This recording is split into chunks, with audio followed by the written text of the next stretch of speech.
Hello friends, कैसे हैं आप। मेरे चैनल में आपका स्वागत है। हमेशा की तरह यूज़फुल टिप्स के साथ आज की वीडियो शुरू करते हैं।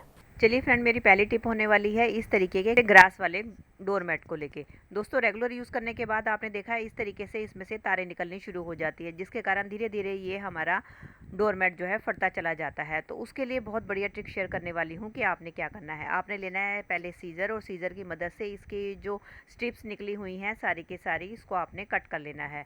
और कट करने के बाद आपने लेनी है एक जलती हुई कैंडल, और कैंडल लेने के बाद आपने ये जो रबड़ वाला पार्ट है उसके ऊपर आपने कैंडल को इस तरीके से फेरते चले जाना है। इससे क्या होगा, रबड़ वाला पार्ट जो है मेल्ट होकर एकदम फिक्स हो जाएगा, और इसके बाद आपकी ये जो तारें हैं ये बिल्कुल भी नहीं निकलेंगी, और आपका डोरमेट जो है लंबे टाइम तक ठीक बना रहेगा। चलिए फ्रेंड, बढ़ते हैं अगली टिप की तरफ। मेरी अगली टिप होने वाली है इस तरीके की कापी किताब को लेके, जिसका कि इस्तेमाल हम कभी कभी करते हैं, लेकिन जब हम इसको पढ़ने के लिए निकालते हैं तो आपने देखा है इसके अंदर से बहुत ही ज़्यादा बैड स्मेल आती है। और आज का रेनी सीजन चल रहा है, तो आपने देखा है कुछ कापी किताबों के पेजेस भी आपस में चिपक जाते हैं, जिससे कि हमारी कापी किताबें ख़राब हो जाती है।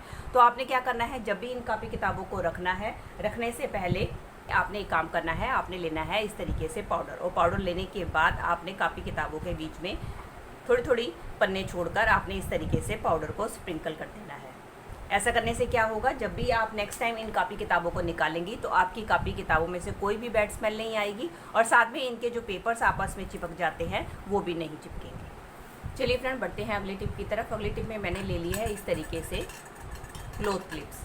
अब हम लेंगे डबल साइडेड टेप, और डबल साइडेड टेप लेकर अब हम क्या करेंगे, इस क्लॉथ क्लिप के बैक साइड के ऊपर लगा देंगे।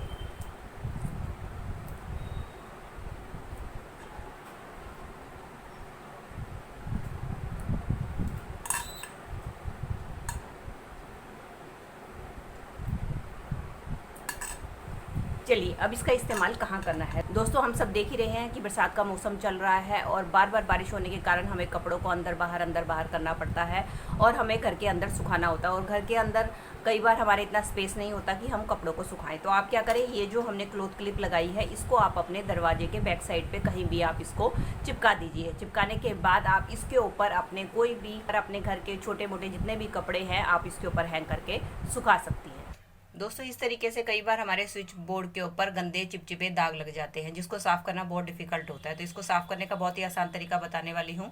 उसके लिए आपने क्या करना है, उसके लिए लेनी है आपने कॉटन के ऊपर अब हम लगा देंगे नारियल तेल।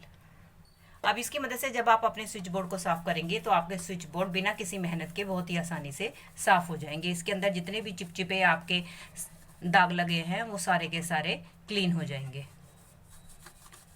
और कई बार दोस्तों आपने देखा होगा रेनी सीजन पे जो हमारे प्लग्स होते हैं उसके ऊपर भी इस तरीके से वाइट सा सीलन सी जम जाती है। तो अगर आप इस तरीके से नारियल तेल के साथ इसको भी क्लीन करेंगे, आपके ये जो प्लग हैं ये भी साफ हो जाएंगे, और इसके ऊपर ये जो सीलन है ये आगे से लगेगी नहीं। और साथ ही साथ आप जब नारियल के तेल से इसकी क्लीनिंग करेंगे तो इसके ऊपर एक कोटिंग बच जाएगी। नेक्स्ट टाइम जो भी है इसके ऊपर दाग धब्बे नहीं पड़ेंगे, और अगर पड़ेंगे तो बहुत ही आसानी से ये क्लीन भी हो जाएंगे।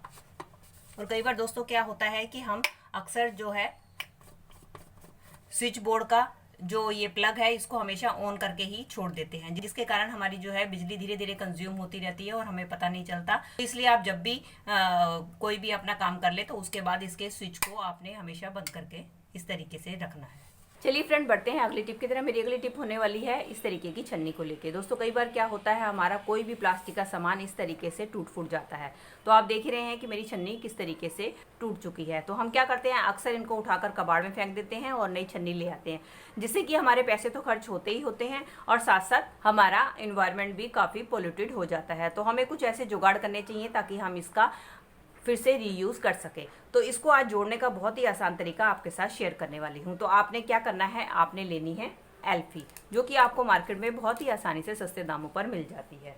एल्फी लेने के बाद हम क्या करेंगे, ये जो हमारी टूटी हुई छल्ली है उसके ऊपर हमने एल्फी को इस तरीके से लगा देना है। और लगाने के बाद अब हमें क्या करना है, लगाने के बाद हमने लेना है नमक, और नमक लेने के बाद ये जो हमने लगाया है उसके ऊपर, जिस भी कटे पार्ट के ऊपर हमने एल्फी लगाई है उसके ऊपर हमें थोड़ा सा नमक लगा देना है। नमक लगाने के बाद फिर से हमें क्या करना है, इस एल्फी को इसके ऊपर लगा देना है। इस तरीके से आपने इसके आगे और पीछे दोनों जगह करना है, और सूखने के बाद इसका जो एक्स्ट्रा नमक है उसको आप इस तरीके से झाड़ दें। इस तरीके से अब आप देख सकते हैं कि मेरी छन्नी कितनी अच्छी तरीके से जुड़ चुकी है। अब आप ये सोच रहे होंगे कि मैंने नमक का यूज़ क्यों किया। दोस्तों, अगर हम इसी तरीके से डायरेक्ट एल्फी को लगाते हैं तो आप कुछ ही दिनों में आप देखेंगे कि एल्फी जो है पकड़ पूरी तरीके से बना नहीं पाती। लेकिन अगर हम इसके अंदर नमक डालकर इस तरीके से इसको जोड़ते हैं तो एल्फी की पकड़ काफ़ी मजबूत हो जाती है और ये हमारे काफ़ी लंबे टाइम तक टूटती नहीं है। तो ये देख सकते हैं कि मेरी छन्नी बिल्कुल अच्छी तरीके से जुड़ चुकी है। चलिए फ्रेंड, बढ़ते हैं अगली टिप की तरह। मेरी अगली टिप होने वाली है पेन के ढक्कन को लेके, जिसको कि अक्सर हम पेन यूज़ करने के बाद कबाड़ में उठाकर फेंक देते हैं। आज इसका बहुत ही बढ़िया रीयूज़ आपके साथ शेयर करने वाली हूँ। उसके लिए आपने क्या करना है, कोई भी पेन का ढक्कन लें और उसके बैक साइड के ऊपर आपने एक होल कर लेना है। ये देख सकते हैं दोस्तों, मैंने पेन के बैक साइड पे होल कर लिया। अब इसका इस्तेमाल हम कहाँ करेंगे दोस्तों? अब हम क्या करेंगे, कोई भी हम लेंगे चाबी और चाबी लेने के बाद हम अपनी चाबी जो है इस होल के अंदर डाल देंगे। अब इसका इस्तेमाल कहाँ करना है दोस्तों? जब भी हम घर से बाहर जाते हैं और अपने साथ बैग कैरी करके लेके जाते हैं तो हमारे बैग में बहुत सारा सामान होता है। तो हम अगर इस तरीके से ही चाबी को अपने बैग में डाल देते हैं तो आसानी से चाबी हमें मिलती नहीं है। और कई बार क्या होता है कि हमारे बैग के अंदर कोई पॉकेट भी नहीं होती है कि हम उसके अंदर उसको डाल के रख सके। तो आपने क्या करना है, आपने लेना है इस तरीके से एक सेफ्टी पिन, और सेफ्टी पिन लेकर आपने अपने बैग में इस तरीके से सेफ्टी पिन लगा देना है। इस तरीके से हमने इसके अंदर जो है सेफ्टी पिन लगा दिया है और ये जो हमने ढक्कन के अंदर चाबी लगाई है हम इसके अंदर इस तरीके से फंसा देंगे। अब आप इसकी मदद से अपने बैग को कहीं भी ले जा सकती हैं। इससे आपके बैग में रखी हुई चाबी जब भी आपको जरूरत होगी बहुत ही आसानी से मिल जाएगी। और इस तरीके से इसको आप अपनी जेब में भी डालकर आसानी से कहीं भी ले जा सकते हैं। इससे आपकी चाबी बिल्कुल भी घूमेगी नहीं और जब आपको जरूरत होगी आपको टाइम पे मिल जाएगी। तो दोस्तों, ये थी मेरी आज की वीडियो। आई होप आपके लिए यूज़फुल रही होगी। अगर इनमें से कोई भी टिप आपको हेल्पफुल लगी है तो दोस्तों इसको लाइक कीजिएगा और ज़्यादा से ज़्यादा अपने फैमिली और मेंबर्स में शेयर कीजिएगा। और आप मेरे से जुड़े रहना चाहते हैं और इसी तरीके की यूज़फुल वीडियोज़ और भी देखना चाहते हैं तो बेल आइकन के साथ मेरे चैनल को भी सब्सक्राइब कर दीजिएगा। चलिए दोस्तों, मिलती हूँ नेक्स्ट वीडियो में। तब तक के लिए bye bye. Thanks for watching.